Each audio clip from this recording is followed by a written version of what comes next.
Hello people, this is Dr. Wang here recording. Welcome to this new chapter, Time Value of Money. In order to study well this chapter, you need to establish a mindset that $1 today is worth more than $1 in the future. As you have a $1 today, you can invest it and earn some interest, and then your future value will be more than $1. Or take this for example. If you are looking at either $1 million received today or $1 million, the same $1 million received 10 years later, which one would you prefer? If you're rational, definitely you want the money today because you can save it, you can spend it, you can use it for short-term gratification. And if you rather want to receive the $1 million in the future, then you want to get properly compensated for delaying the short-term gratification, and that compensation is called interest. So the topics here include future value, present value, the rate of return, amortization. You can also call this a payment. And actually, there's another term called the number of periods.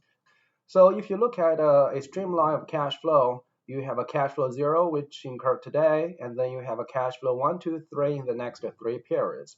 And each year you're going to earn a percentage rate, which is I. So if you have a $100 due 2 years later with this I percentage rate, then you would be able to solve how much $100 2 years later would be worth in today's dollar. So definitely it would be worth less than $100 for today's value. All right, and we can also calculate an annuity. Well, annuity is a stream of fixed amount of cash flows occurring on each period. So the fixed amount is $100, and it occurs in each period. None of the period got skipped. So this is called an annuity. And based on this annuity, you can calculate what the present value would be. And you can also calculate for uneven cash flows. And this question is about solving for interest. So today you pay $50, and then in year 1 you receive 100, in year 2 you receive 75, and then 50 in year 3. So what kind of interest would guarantee such a cash flow? So this is another technique we need to learn. So let's first take a look at this example. This is our first calculation, by the way. There are 2 ways to do the calculation in the class. One is using a financial calculator, which is a TI-83 or 84, and another is an Excel. So my TI-83 is right here. Okay, it looks like this, but I think Excel is easier and it's more straightforward. I would definitely recommend Excel to do the work. Back to the question. If you have $100 today and you accumulate interest for 10%, then what would be your future value? So after 1 year with a 10%, you will get 110. So that's the principal plus interest. And then after 2 years, your $110 will be compounded one more time with 1 plus 10% rate. That's 1.1. Then your future value 2 years later will be 121. Alternatively, you can use today's value, which is $100 times 1 plus 10% raised to the power of 2. So it's like a 10% compounded by 2 years. Then you would end up with $121. And then you do the same old trick again for 3 years. So the second year's balance just accumulated for another year or another 10%, or your previous $100 present value got compounded for 3 years with 10% interest, and this is your final value. And the calculation is pretty easy. It's more like high school math, so I will not spend too much time on it. If you use a financial calculator to do the job, then you would need to hold 4 factors known and solve for the 5th. So in your financial calculator, you will have an N, which is the number of periods, and you will have an interest rate, which is 10%. The present value is $100. However, it needs a negative sign. That's not a positive. It's because when you save some money, you put the money out of your pocket in a saving account or in a bank. So that's cash outflow. And then you should expect a positive cash inflow to your pocket. So these two should have different signs. Payment here is the periodical fixed amount of payment delivered. There's a 0 here. All right. If you use Excel, that's going to be much easier. And in my class, let me just be clear about it. I do not require you to use a financial calculator to do the job. So you only need to learn Excel to solve all the problems. All right. So if you do the Excel calculation, then your first input is interest rate, and then you have number of periods. Then your periodical payment is 0. And again, your present value should be negative. If it's negative, then the output will be positive. If you put a positive $100 here, then your output will be negative. Your Excel would recognize the direction of cash flows. If there's a cash in today, there has to be cash out tomorrow. If there's a cash out today, there has to be cash in tomorrow. It's always balanced, of course. All right, and here is a question solving for present value. So you have $100 3 years later, and you want to know what's the present value of $100 with 10% interest. So you just simply discount this $100 for 3 years with 10% discount rate. And this is the formula. Your future value is 100, and here is your discount rate 10%, and you're going to raise to the power of 3. So after the discount, the present value will be $75. Nice and easy. And in your calculator, although it's not required, you should know that our basic principle, not just for the calculator or for the Excel, is to hold 4 factors out of 5 known to solve for the 5th. Okay, so in this case, the 4 factors we know is number of periods, interest rate, periodical payment, and future value. Then we solve for the present value. And of course, the present value and the future value should have a different signs in order to maintain the balance of the situation, financial situation. So this is how to do it in Excel. The present value is the function to start with, and then you put interest, number of periods, payment, future value to solve. In your first assignment, you will see here is your question number 3, and you have another Excel file to work on. And I have already posted a video for you to guide you how to do each of these questions. As you can see, the first question is pretty much realistic, and it can apply to your real life.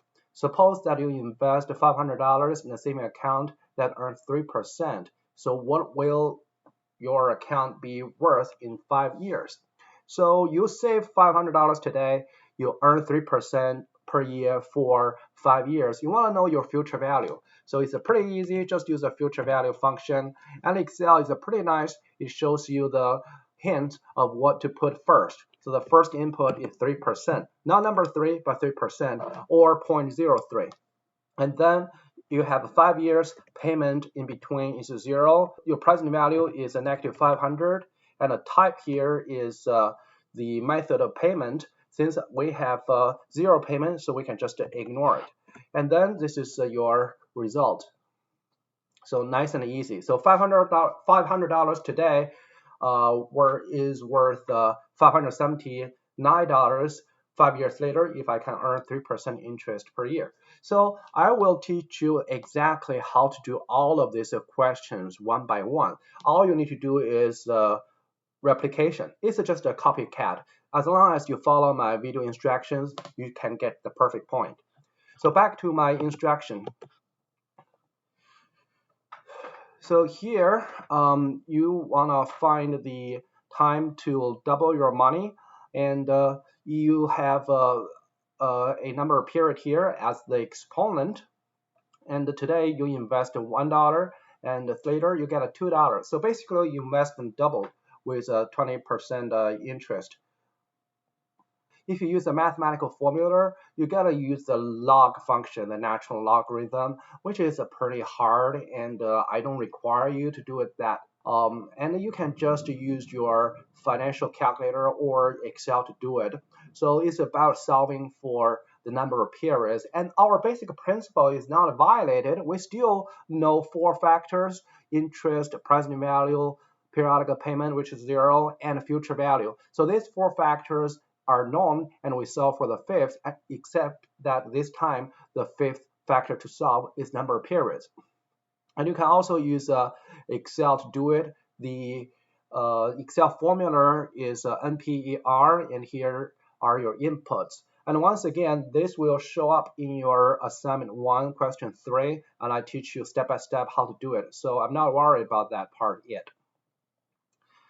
Okay, and this question is about solving for an interest rate. So today you have invested $1, and 3 years later you get $2. You want to know what the interest would be in order to double my investment in 3 years.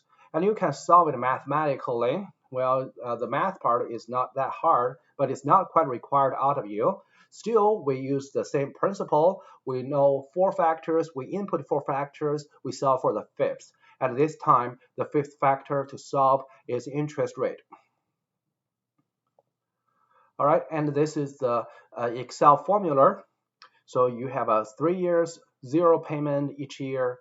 Today's investment is -1 and the future value is 2. So this is your interest rate, 26% roughly.